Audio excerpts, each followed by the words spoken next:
I'm fine. TY입니다. 이번 영상에서는 많은 분들이 궁금해하시는 임상시험에 대해서 얘기를 해볼 겁니다.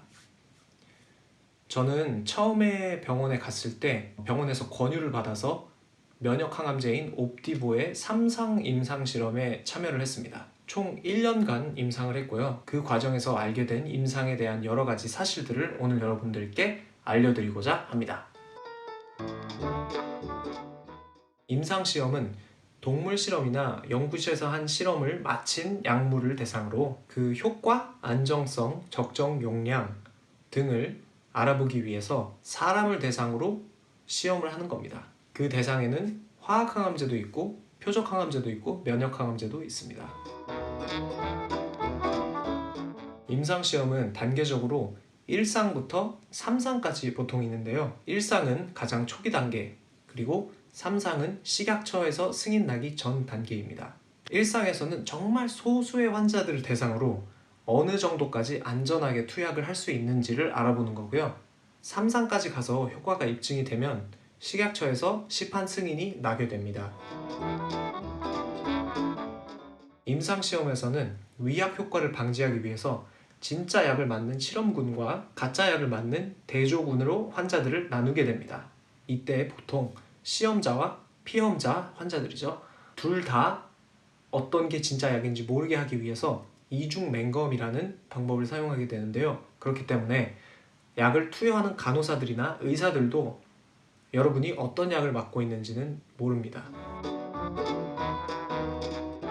저처럼 병원에서 알려주는 경우도 있지만 본인이 직접 찾는 방법도 있습니다. 이 사이트에 들어가시면 전 세계의 모든 임상실험 정보가 다 나와요. 현재 진행 중인 것부터 앞으로 시행 예정인 것까지요. 필터 기능이 있어서 본인이 원하는 암종, 국가, 그리고 몇 상을 하고 있는지 등으로 제한을 해서 검색을 하면 본인이 찾는 임상시험들이 쫙 뜹니다. 영어로 돼 있긴 하지만 번역기를 돌리거나 아니면 영어를 잘하는 지인에게 부탁을 하면 되겠죠. 주변에 정말 도와줄 사람이 없다 하시는 분은 제가 도와드리겠습니다. 연락주세요. 암과의 싸움은 시간과의 싸움이라고 해도 과언이 아닙니다. 정말 효과적인 약이 나왔어도 내가 못 써보고 죽으면 나한테 아무 소용이 없는 거예요. 그런 의미에서 임상시험에 참여를 하면 효과가 있을 수도 있는 약물을 먼저 써볼 수 있다는 장점이 있습니다. 또 임상시험은 제약회사들이 후원을 하기 때문에 보통 지원이 아주 빵빵합니다. 따라서 일반적으로 환자한테 드는 약값은 없으며 오히려 환자가 교통비 등 다른 지원을 받는 경우가 굉장히 많아요. 제가 맞은 옵디보 같은 경우 자비로 받게 되면 1회 투여분이 몇백만 원에 이릅니다. 1년을 맞는다고 생각하면 몇 천은 쉽게 깨지겠죠. 거기다 한국에서는 맞기도 힘들어서 일본까지 가서 맞아야 합니다. 하지만 전 임상에 참여했기 때문에 한 푼도 들지 않았어요. 임상시험에 참여하면 연구 간호사가 배정이 되어서 일반 항암을 할 때보다 더 세심한 관심을 받을 수 있습니다. 아직 검증이 덜 된 약물을 투여하기 때문에 좀 더 주의해서 부작용이나 증상 등을 봐주는 것 같았습니다.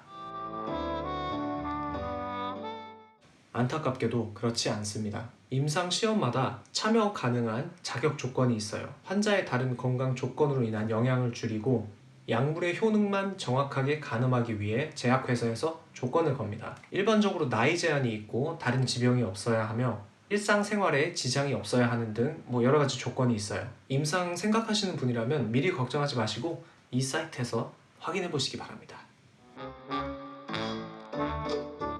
당연히 시판 승인된 약보다는 리스크가 있을 수밖에 없습니다. 하지만 3상 시험쯤 되면 웬만한 부작용은 다 확인이 된 단계이고 예상을 벗어난 부작용이 생길 확률은 적습니다. 하지만 리스크가 있는 것도 분명한 사실이기에 충분히 해당 약물과 임상 시험에 대해서 알아보시고 모험을 해볼 만한 가치가 있다 라고 생각이 드시면 하시기를 추천합니다.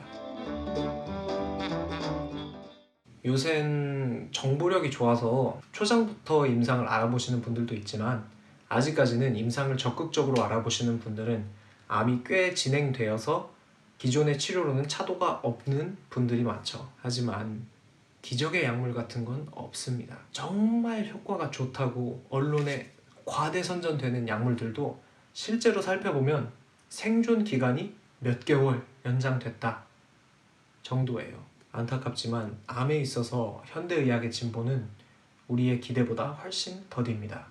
하지만 우리가 기억해야 할 것은 진보는 계단처럼 이루어진다는 거예요. 제너가 종두법을 발견했을 때도 그렇고 플레밍이 페니실린을 발견했을 때도 그렇죠. 지금 이 순간에도 수많은 사람들이 우리를 살리려고 노력을 하고 있고 암 정복은 우리가 예상하지 못한 때에 갑자기 이루어질 수 있습니다. 희망을 놓지 말자고요. 희망 빼면 시체예요, 우린.